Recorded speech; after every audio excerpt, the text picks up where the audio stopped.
Good morning students. आज हम लोग देखेंगे मूल्यांकन, मापन एवं आकलन।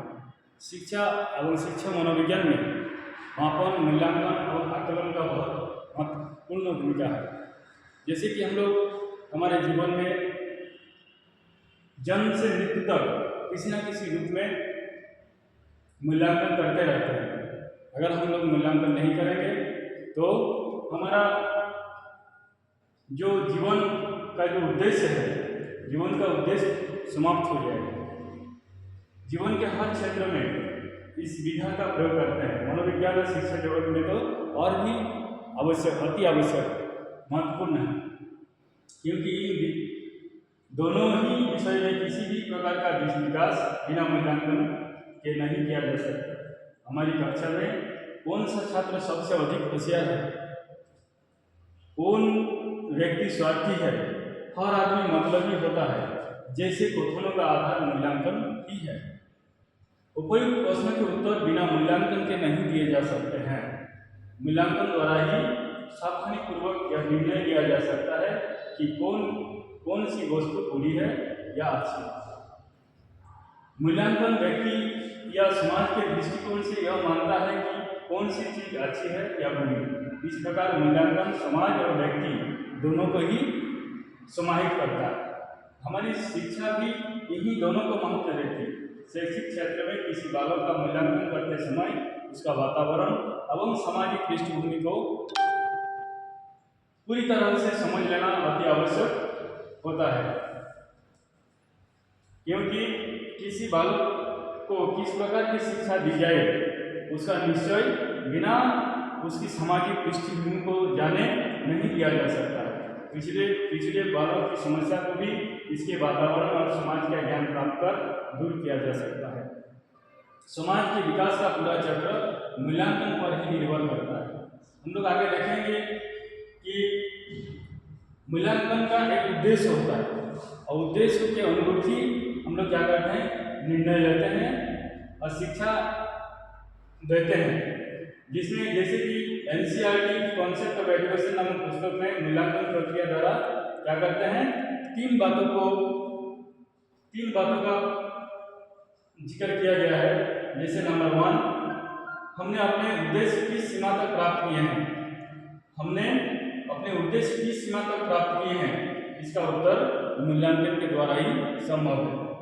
कक्षा में दिए जाने वाले शैक्षिक निर्देश कितने प्रभावकारी है, कक्षा में दिए जाने वाले शैक्षिक निर्देश कितने प्रभावकारी है, इसका भी उत्तर, इसका भी आंसर बिना मूल्यांकन के द्वारा संभव नहीं है।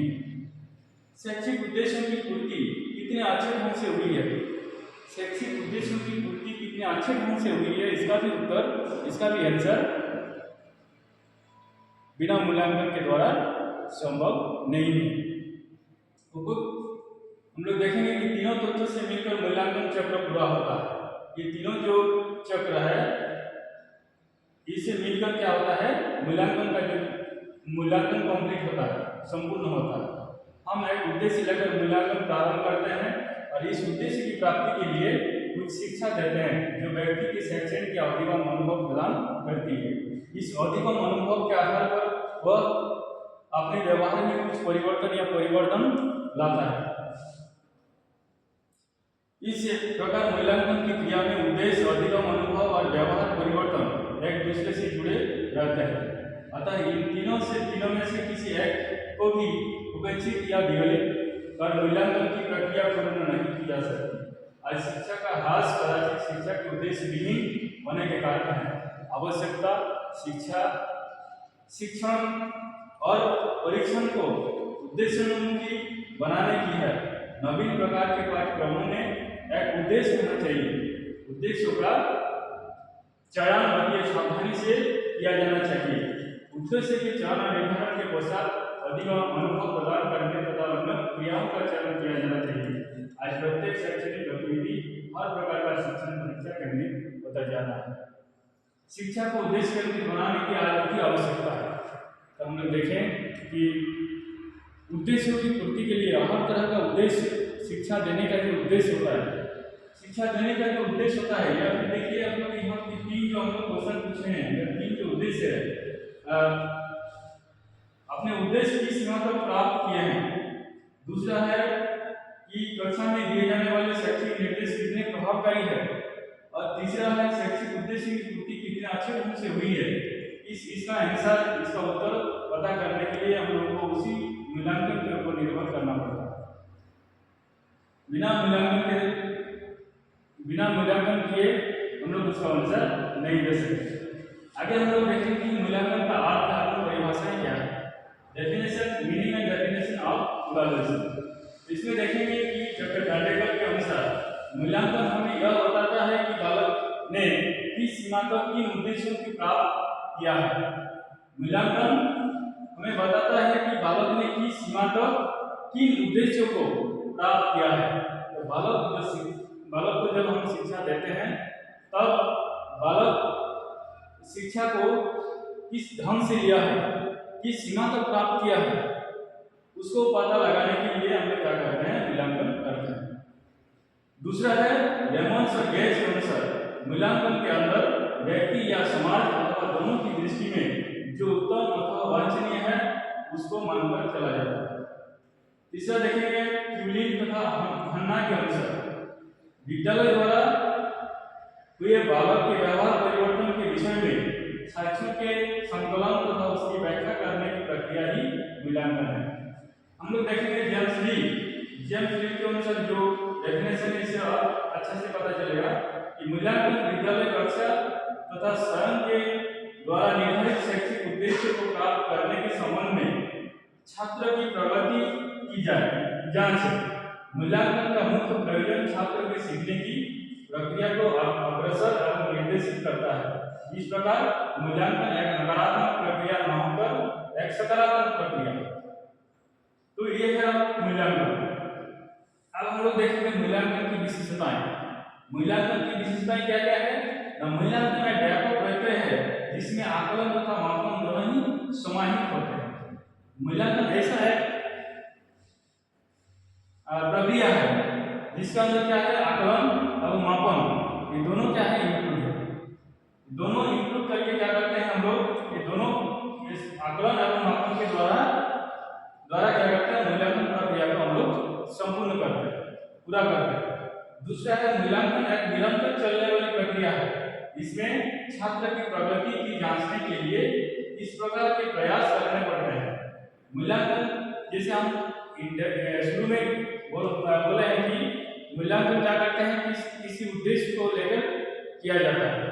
तो जब हम उद्देश्य को मापते हैं या देखते हैं, जांच करते हैं कि हम लोग का उद्देश्य कहाँ तक पूरा हुआ है, तो उसको जांचने के लिए क्या करना पड़ता है, एक बार में संपूर्ण नहीं हो सकता, पूरा नहीं हो सकता।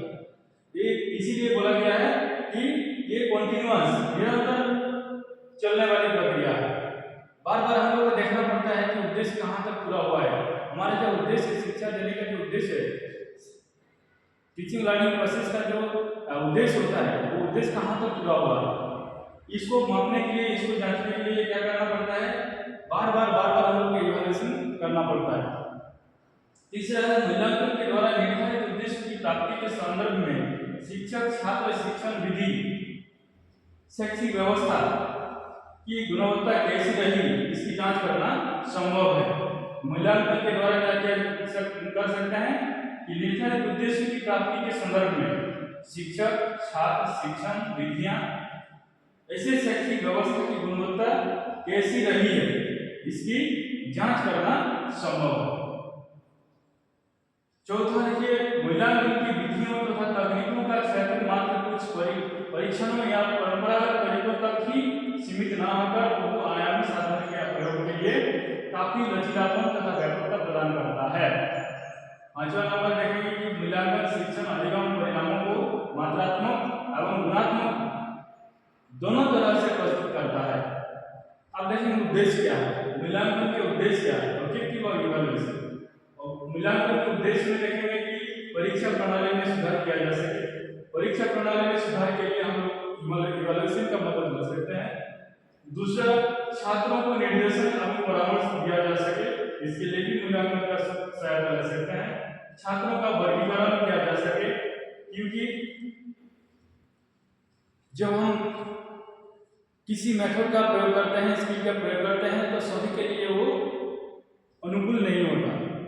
तो इसीलिए क्या करना पड़ता है, छात्रों को वर्गीकरण करके अलग अलग टेक्निक, अलग अलग स्किल, अलग अलग मेथड का यूज करके उसको हमारे जो शिक्षा का उद्देश्य है, हम लोग जो शिक्षा देने का जो उद्देश्य होता है वो पूरा करते हैं।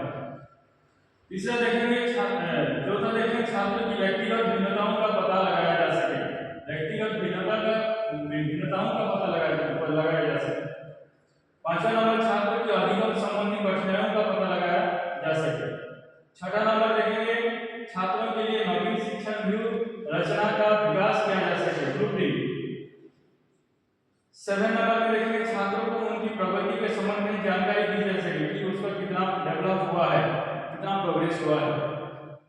8 नंबर में प्रचलित पाठ्यक्रम की जांच करके उसमें सुधार किया जा सके कि इसमें और क्या इंप्रूव किया जा सके, क्या इसे क्या हटाया जाए या फिर क्या और जोड़ने से अच्छा रहेगा, तो उसका जांच करने के लिए हम लोग इवैल्यूएशन का हेल्प कर सकते हैं।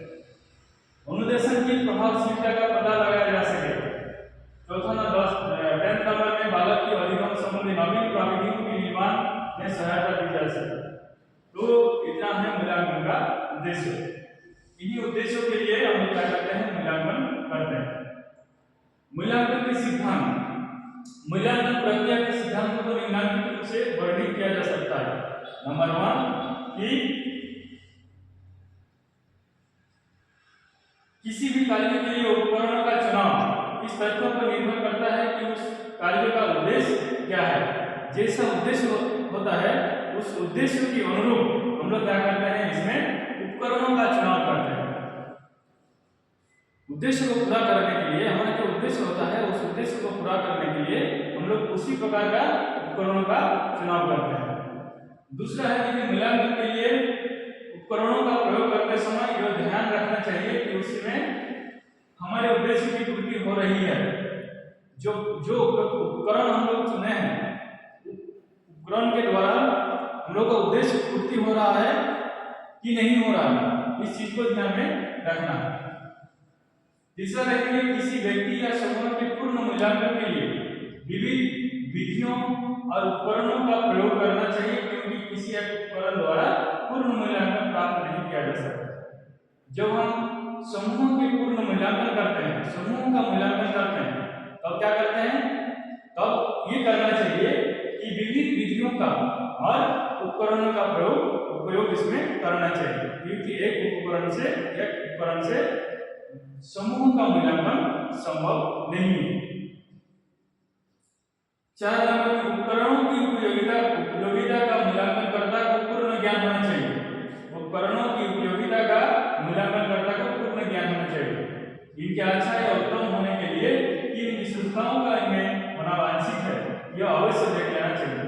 5 नंबर में देखेंगे कि मूल्यांकन को अपने आप में अंत न समझ उसे अन्य उच्च लक्ष्यों की प्राप्ति का माध्यम बनाना चाहिए, समझना चाहिए।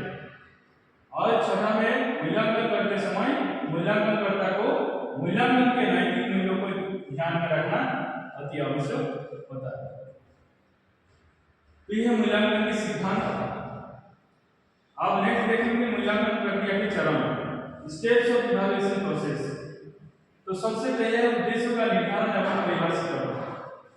जब हम मूल्यांकन करते हैं, इवैल्यूएशन करते हैं, तो सबसे पहले हम लोग को ध्यान में रखना है कि उद्देश्य का निर्धारण एवं परिभाषित कर लेना चाहिए। उद्देश्यों का निर्धारण मतलब हम किस उद्देश्य को पूरा करने के लिए मूल्यांकन कर रहे हैं, इसका सिलेक्शन होना बहुत जरूरी है, और उसके साथ साथ उसका परिभाषित करना।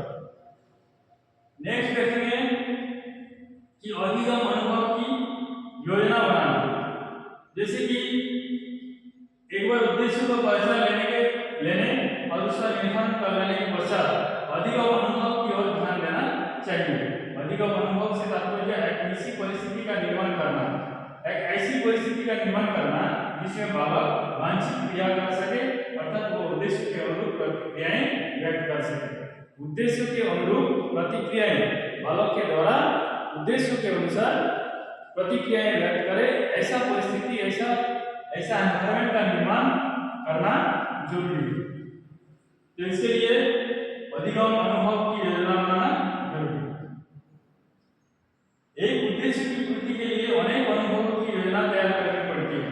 योजना निर्माण के समय बालक की आयु, लिंग, परिवेश, सामाजिक पृष्ठभूमि आदि प्रासंगिक चरों का ध्यान अवश्य रखना चाहिए।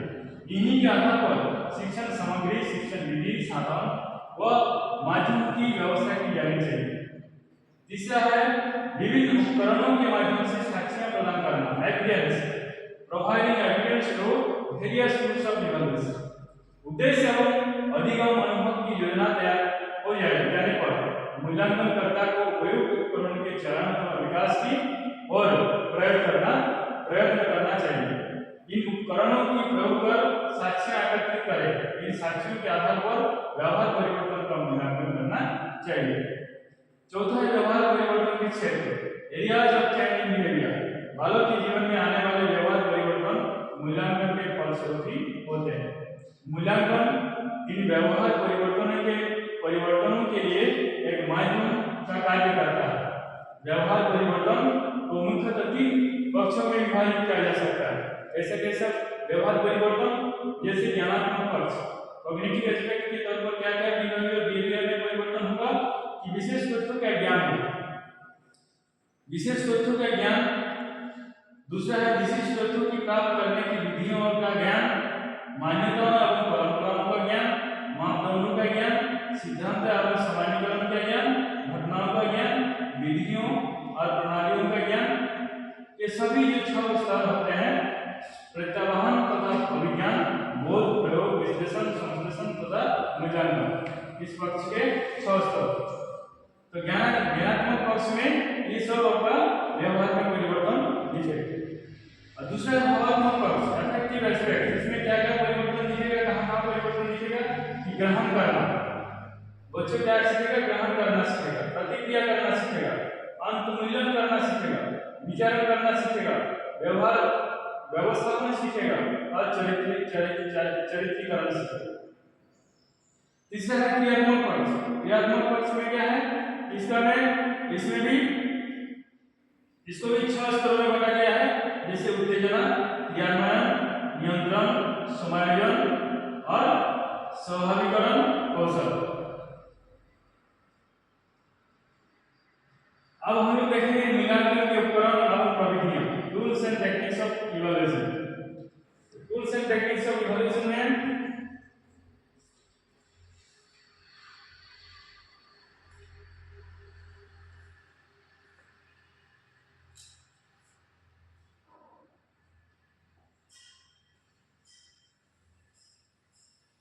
इसमें हम लोग देखेंगे कि मूल्यांकन के उपकरण और उनकी प्रविधियों का निर्धारण उसके उद्देश्य के अनुरूप होता है। सुविधा की दृष्टि से इनको निम्नलिखित वर्गों में वर्गीकृत किया जा सकता है। जैसे पहला परीक्षण प्रक्रिया, टेस्टिंग प्रोसीड्यूर, दूसरा सारण आलेख उपकरण, सेल्फ रिपोर्ट टेक्निक, निरीक्षणात्मक उपकरण, ऑब्जर्वेशनल टेक्निक्स और प्रक्षेप की विधियां, प्रोजेक्टिव टेक्निक्स। ये सब के द्वारा हम क्या करते हैं, टेस्टिंग प्रोसीड्यूर के माध्यम से हम लोग मूल्यांकन कर सकते हैं, सेल्फ रिपोर्ट के माध्यम से हम लोग मूल्यांकन कर सकते हैं, ऑब्जर्वेशनल टेक्निक से हम लोग मूल्यांकन कर सकते हैं और प्रोजेक्टिव टेक्निक से भी मूल्यांकन कर सकते हैं।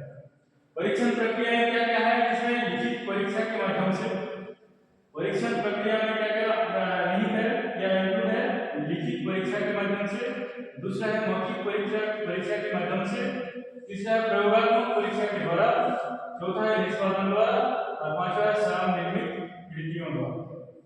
दूसरा है स्वयं आलेख उपकरण, इसमें क्या क्या इंक्लूड है, प्रश्नावली, क्वेश्चनियर, आत्मकथा, व्यक्तिगत डायरी, पर्सनल डायरी, वार्ता डिस्कशन, प्रत्यक्ष प्रश्न डायरेक्ट क्वेश्चन, साक्षात्कार इंटरव्यू। निरीक्षणात्मक उपकरण में क्या है, ऑब्जर्वेशनल टूल्स में कि चेक सूची, चेकलिस्ट, श्रेणी मापनियां, रेटिंग स्केल, समाज नीति, प्रविधि, सोशियोमेट्रिक टेक्निक, जानो कौन है प्रविधि, गेस टेक्निक और चौथा में है प्रक्षेप विधियां।